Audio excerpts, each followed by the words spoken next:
बच्चू कडूंच्या रायगडवरील अन्नत्याग आंदोलनाला मोठं यश आलं। आंदोलनातील मुद्दे निकाली काढण्यासाठी बैठक आहे। सह्याद्री अतिथीगृहावरती देवेंद्र फडणवीसांच्या अध्यक्षतेखाली आता बैठक बोलावण्यात आली। उद्या दुपारी 12 वाजता ही बैठक पार पडणार आहे। तर बैठकीसाठी सर्व विभागातील सचिव हे उपस्थित राहणार आहे। शेतमजुरांच्या विविध प्रश्नांसाठी बच्चू कडू यांनी रायगडावर अन्नत्याग आंदोलन केलं होतं आणि या आंदोलनाला आता मोठं यश आल्याचं पाहायला मिळतंय। मुख्यमंत्र्यांनी देखील या आंदोलनाची दखल घेतली। या संदर्भात बैठक बोलावण्यात आली।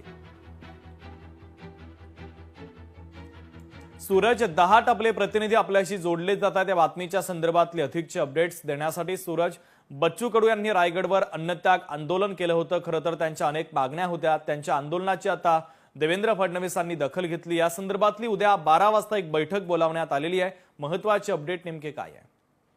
नक्कीच आपण जर पाहिलं तर रायगडावर जर पाहिलं तर बच्चू कडू यांनी 3 दिवस जे आहे शेकडो अपंग बांधवांसोबत जे आहे शेतकरी